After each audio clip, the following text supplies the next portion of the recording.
Дрион покидает Землю. Автор Александр Лом. Часть 8. Предыдущие части книги смотрите по ссылкам в закрепленном комментарии. Землянин действует. Оглушенный внезапно свалившимся на него горем, Юра долго стоял в первом отсеке. Постепенно к нему возвращалась способность думать и рассуждать. Яростно стуча каблуками по розовому полу, он направился в комнату с экраном. Перед пустым голубым экраном остановился, провел ладонью по его гладкой поверхности и задумался. Из стены без приглашения выскользнуло кресло и, услужливо подъехав к Юре, толкнуло его сзади. Совсем как пес, которому хочется, чтобы на него обратили внимание. Юра вздрогнул от неожиданности, круто обернулся и, увидев кресло, раздраженно произнес: «Пошло прочь!». Кресло поспешно юркнуло обратно в стену. Юра шагал по комнате с видом полководца, обдумывающего генеральное сражение. Наконец он на что-то решился. Заговорил командирским тоном, не допускающим возражений. «Слушай мою команду, Дрион. Испорченный координатор немедленно вышвырни наружу. Действуй». Секунда, вторая, третья. Юра напряженно уставился на голубой экран. Неужели Дрион не выполнит приказа? Если не выполнит, все потеряно. Задача, по-видимому, была не из легких. Лишь на 10-й секунде экран из комнаты исчез. Юра облегченно вздохнул и вытер рукавом пот со лба. Но отдыхать было некогда. Его замысел требовал непрерывных и быстрых действий. Он снова напряг волю и сказал: «Слушай, Дрион, отныне и навсегда ты будешь подчиняться только мне, выполнять только мои приказы. Кто бы снаружи не требовал открыть люк, не открывай. Никто посторонний без моего разрешения не смеет проникнуть внутрь». Тишина. Нигде ни малейшего движения. Только сердце в груди стучит, словно отсчитывает секунды. Полминуты прошло, и вдруг из стены медленно выполз хорошо уже знакомый Юре ярко-оранжевый стол с полушарием вместо столешницы. Полушарие раскрылось на ходу, как крылья божьей коровки, и обнаружило сверкающий граненый бокал, наполненный золотистой жидкостью. «Ура!» – восторженно закричал Юра. «Наша взяла!» Стать неограниченным властелином такого замечательного создания человеческой мечты и загадочных сил природы, каким был Дрион, мог ли Юра еще час назад помыслить о чем-либо подобном? Разумеется, нет. Только отчаяние могло толкнуть его на столь дерзкую попытку. И вот успех. Спокойно и властно поднял Юра вверх руку, как это делала всегда Миэль, и приказал: «Теперь, Дрион, нам нужно наладить контакт. Я хочу разговаривать с тобой, советоваться. Ты должен создать новый координатор и вложить в его память все, что знаешь о союзе тысячи планет. Действуй». Едва Юра произнес последнее слово, как стены Дриона задрожали мелкой дрожью, а внутри их что-то зажужжало. И опять потекли секунды, а потом и минуты. Но Юра теперь ждал спокойно. Он видел, что работа началась, а о том, что Дрион способен ее выполнить, он помнил из разговора с Миэль. Вскоре вибрации и жужжания прекратились. Из стены выдвинулся новый голубой экран, а рядом выскользнул пульт управления с удобным креслом. Когда все стало на место, экран наполнился розовым светом, и тут же раздался спокойный мужской голос на самом низком басовом регистре. «Приказ выполнен. Координатор готов к действию». Слова эти были произнесены на русском языке. Приняв этот факт как еще одно доказательство своей неограниченной власти над Дрионом, Юра сел за пульт и осмотрел клавиши, каждая из которых была снабжена русской надписью. Юра нажал клавишу с надписью «Прием информации». Координатор отозвался: «К приему информации готов». Юра поднял правую руку и сказал: «Дрион, приказываю тебе немедленно приступить к выполнению большого и важного задания. Необходимо воспроизвести все основные предметы, изобретенные цивилизацией Союза тысячи планет. Сделай для этого особое пространство. Информация о предметах должна полностью поступать в координатор. Если задание выполнимо, сообщи». Тут же отозвался внушительный бас координатора: «Задание принято. Необходимо уточнение. С какого изобретения начинать цепь воссоздания предметов? Можно начать с каменного топора, можно с колеса, можно с более поздних предметов. Прошу уточнить задание». Юра на минуту задумался, потом решительно сказал: «Дрион, приказываю тебе начать цепь воссоздания предметов с изобретения первых машин-автоматов. Действуй». Стены Дриона дрогнули, изогнулись и тут же приняли свое обычное положение. Экран координатора налился багровым светом, но через минуту очистился, стал совершенно белым, и на фоне этого белого с непостижимой быстротой замелькали изображения каких-то сложных машин и приборов. У Юры заребило в глазах. Он отвернулся от экрана, вызвал для себя из стены обыкновенную кровать с подушкой и одеялом и завалился спать. Сон пришел к нему быстро. Сновидения были легки и приятны. Командор Аркас. Прежде чем предстать перед Аркасом, Миэль подверглась глубокому медицинскому обследованию и получила множество различных регенераторов для полного восстановления физических и душевных сил. Процедура эта продолжалась недолго, так как была полностью автоматизирована. В кабинет Аркаса Миэль вошла стремительной легкой походкой.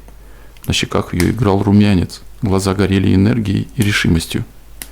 Аркас встал из-за стола и сделал навстречу Миэль несколько шагов. Это был высокий, геркулесовского сложения мужчина с суховатым волевым лицом. Над высоким гладким лбом его черной короной лежали крутые завитки волос.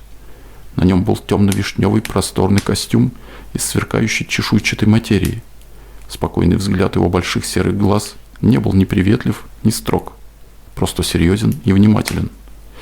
Он подошел к Миэль, поздоровался с ней легким наклоном головы и сказал: «Я рад, что космолет 13363 благополучно вернулся на базу. Поздравляю, Миэль. Далеко не всем выпала такая удача». «Есть погибшие?» – спросила Миэль быстро. «В районе шаровых скоплений пропало без вести более 1500 космолетов, а мы были так уверены, что Дрион абсолютно неуязвим. Впрочем, о гибели говорить рано. Прошу садиться, Миэль». Он проводил ее к креслу, а сам вернулся за стол, который скорее следовало бы назвать своеобразным пультом управления. Его обширная поверхность была снабжена по краям рядами клавиш, а внутри прозрачной столешницы то и дело вспыхивали разноцветные огоньки. Ведя беседу с Миэль, командор то и дело касался клавиш своими длинными крепкими пальцами. Видимо, он привык делать несколько дел одновременно и не испытывал при этом никаких затруднений. Прежде всего, данные о проделанной работе, Миэль. Не поймите превратно. Обычно эти данные снимаются с координатора Дриона, но вы вернулись с недействующим координатором. Между прочим, это пока что единственный случай. Итак, если вы запомнили, сколько у вас было посещений, Миэль. В выделенном мне районе Аркас я успела посетить 666 планет. Случаи Гоала обнаружили? Да, обнаружила 5 случаев. 3 цивилизации удалось спасти полной дегуализацией. 2 нашла уже погибшими. Ядерный конфликт? Да, в обоих случаях. Аркас погасил левой рукой замелькавшие вдруг зеленые огоньки и, внимательно вглядываясь вглубь стола, спокойно произнес: «У вас до странности мало обнаружений, Миэль. У других не было и половины ваших посещений, а дегуализация примерялась от 20 до 100 раз. Когда последний подойти, ответил Миэль и поспешно добавила: он не отказал. Я сама вывела его из строя». Странно. Координатор стал действовать с опасным искажением?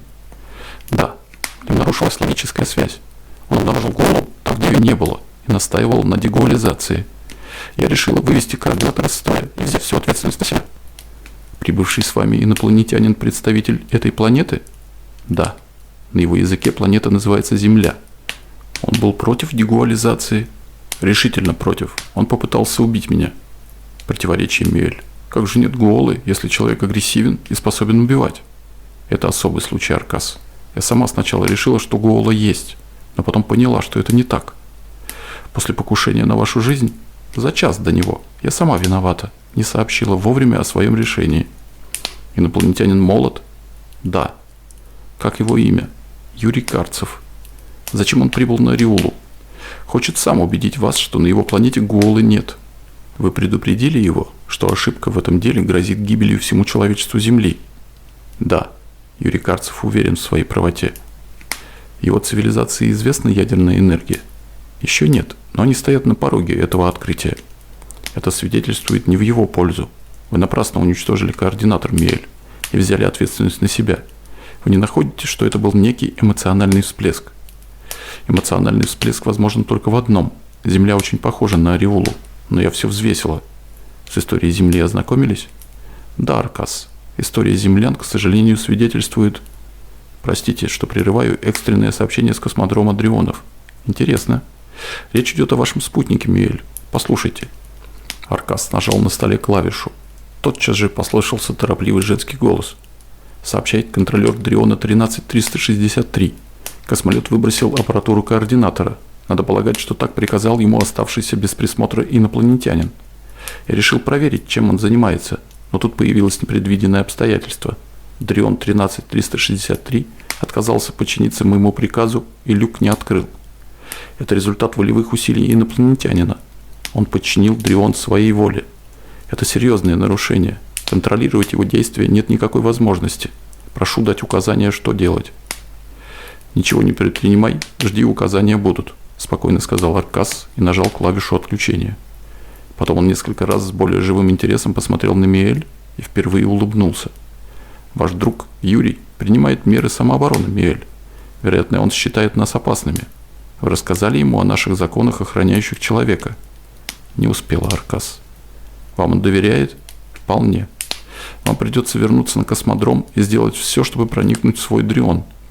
Если Юрий вас впустит, постарайтесь убедить его покинуть Дрион и встретиться со мной.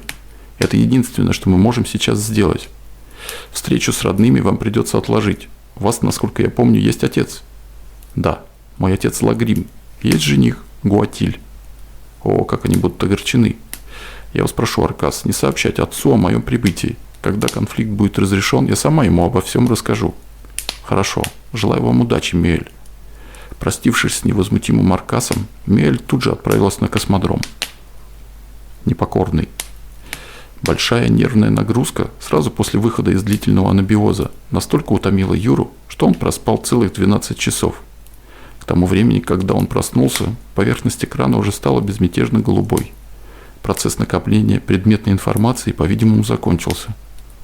Юра вскочил и бросился к пульту управления. Но не успел он нажать клавишу «Проверка знания», как экран замигал вдруг разноцветными огнями, и густой бас пророкотал. «Уже несколько часов допуска в Дрион добивается женщина. Советую взглянуть и вынести решение. Даю прозрачность». Сердце Юры дрогнуло от радости. Неужели Миэль? Он подошел к стене, которая тут же перед ним растаяла. Он увидел Миэль. Лицо у нее было строгое и усталое. Юра со всех ног бросился в первый отсек. Здесь он поднял руку и крикнул: «Дрион, приказываю, открой вход и впусти женщину. Пусти Миэль. Но только одну ее. Кто бы за ней не попытался проникнуть в люк, всех отбрасывай. Действуй». Люк открылся. Белый магнитный подъемник в мгновение ока перенес растерявшуюся от неожиданности Миэль в первый отсек. «Я рад, что вы вернулись. Очень рад. Ну идемте, расскажите, какие у вас новости», — обратился Юра к Миэль. Она посмотрела на Юру сурово и холодно. «Я простояла перед Дрионом несколько часов. Что это значит, Юрий?» Он виновато улыбнулся. «Я спал, Миэль, а координатору не было приказано будить меня. Уж вы меня простите. Что вас толкнуло на злоупотребление нашим доверием, нашим гостеприимством? Как вы посмели заблокировать Дрион, подчинить его своей воле? Вы действовали так, словно Дрион принадлежит вам одному, и словно весь союз тысячи планет вам враждебен. Аркас возмущен вашим поведением, и всю ответственность за ваши поступки возлагает на меня. Немедленно освободите Дрион. Лишь после этого я смогу простить вас».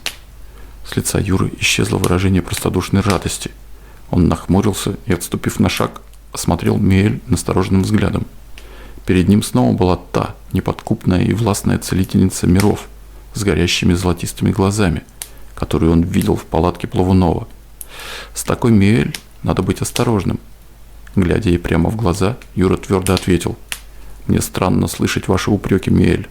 Не вы ли совсем недавно вели себя на нашей земле как хозяйка? Собирались вопреки нашей воле оказывать нам сомнительное благодеяние ужасной дегуализацией. Нам стоило немалого труда убедить вас, что нас следует оставить в покое. А смерть Плавунова, Лапина, разве не вы виноваты в ней? Вы говорите доверие, гостеприимство. А обо мне вы подумали? Могу ли я с полным доверием отдать себя во власть людям, которые способны не считаться с волей целых миров? Я не в гости к вам прибыл. Я прибыл отстаивать интересы своей планеты. Это налагает на меня большую ответственность, зато дает и большие права. Я не пленник и не гость. Я полпред другого мира. Я хочу, чтобы уважали мою цивилизацию. Да, я подчинил Дрион своей воле и не сниму с него этого приказа, пока не выполню свою миссию в вашем мире». Выходит, Аркас прав. Вы считаете нас врагами. Я не знаю, кто вы, но я убедился, что вы способны на многое. Это и заставляет меня быть осторожным. Но на что вы рассчитываете, Юрий? Вы даже представить себе не можете могущество нашего космического государства. Знаю, вы разгуливаете по галактике как по собственному приусадебному участку.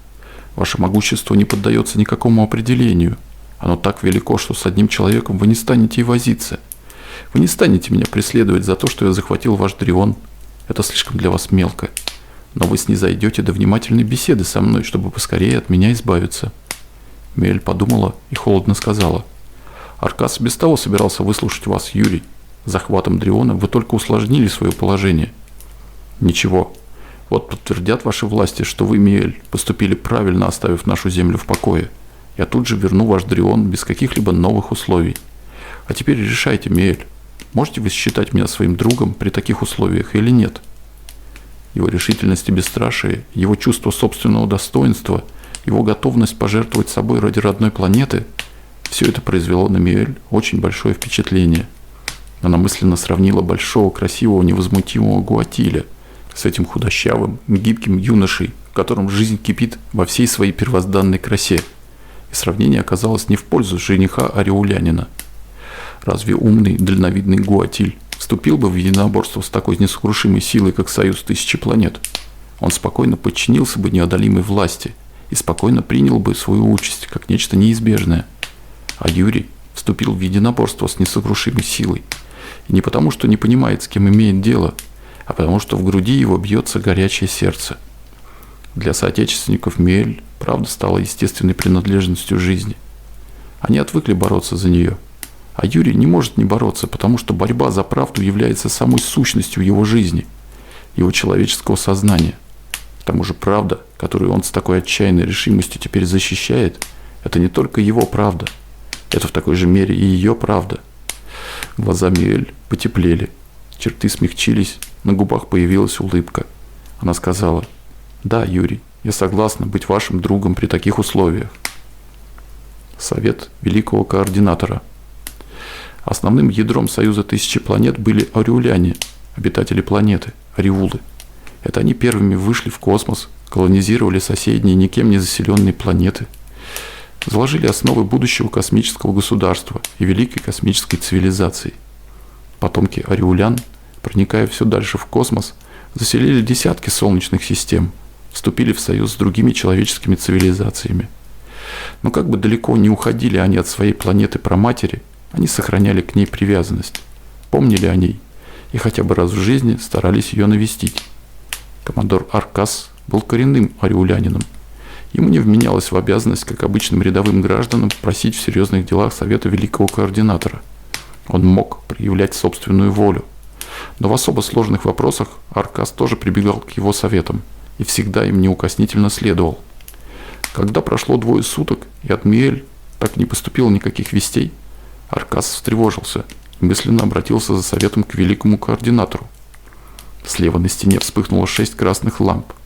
Из круглого репродуктора прозвучал торжественный сигнал лесного рога.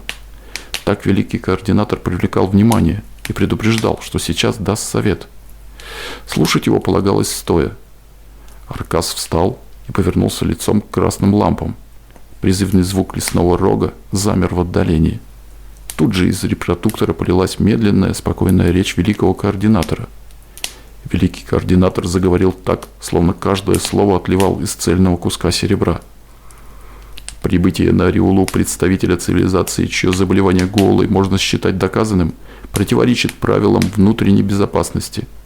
Космолетчица Дриона 13363, доставившего на Ариулу инопланетянина, искренне полагает, что Гуолы на его планете нет. Впрочем, анализ ее мыслей и чувств показывает, что, допуская в незначительной степени возможность наличия Гуолы, она, тем не менее, решительно отвергает необходимость дегуализации, ибо у нее есть уверенность, что человечество планеты Земля способно исцелиться собственными силами. Это никем не подтвержденное заключение космолетчицы Миэль стало причиной 3 ее проступков. Первый проступок – своевольное решение не подвергать планету Земля дегуализации. Это очень серьезный проступок, ибо он может повлечь за собой гибель цивилизации разума и жизни на планете Земля. Второй проступок явился логическим продолжением первого. Координатор Дриона, запрограммированный на строгое соблюдение правил дегуализации, сумел бы исправить ошибку космолетчицы. Но Мюэль не стала с ним советоваться и вывела координатор из строя. Вслед за этим, при обстоятельствах, свидетельствующих о глубоком поражении людей планеты Гуолой, произошло покушение на жизнь космолетчицы. Его совершил тот самый инопланетянин, который ныне находится на Риуле. Но даже это не изменило отношение космолетчицы к людям Земли. Она приписала поступок инопланетянина любви к родному человечеству и сочла возможным взять его с собой на Риулу. Этим космолетчица Мюэль, дочь Лагрима, совершила третий серьезный проступок. Свою агрессивность прибывший к нам инопланетянин Юрий Карцев проявил в первые же часы после выхода из установки Кэл. Он подчинил Дрион своей воле и приказал ему создать новый координатор для собственных агрессивных целей. Лишь узнав о недопустимом поведении инопланетянина, космолетчица Мюэль подвергла переоценке свои действия в отношении планеты Земля. Она отправилась в Дрион с намерением умиротворить инопланетянина и исправить допущенные ошибки. Однако после того, как она вошла в Дрион, связь с нею прекратилась. Можно допустить, что инопланетянин насильно задержал у себя космолетчицу. Великие правила поведения людей в Союзе Тысячи Планет не допускают подобных ситуаций. Необходимо сделать так, чтобы космолетчица Дриона 13363 была освобождена. Необходимо сделать так, чтобы агрессивный инопланетянин был устранен из Дриона, подвергнут умиротворению и отправлен обратно на свою планету. Какие практические меры для осуществления моих советов следует принять? Решайте, командир Аркас. Сами, сообразуясь с ситуацией и с великими правилами. Голос великого координатора умолк. Красные лампы погасли. Аркас постоял немного, словно надеялся услышать еще что-нибудь. Полученный совет не удовлетворил его. В этот момент стол замигал ему зеленым сигнальным огоньком.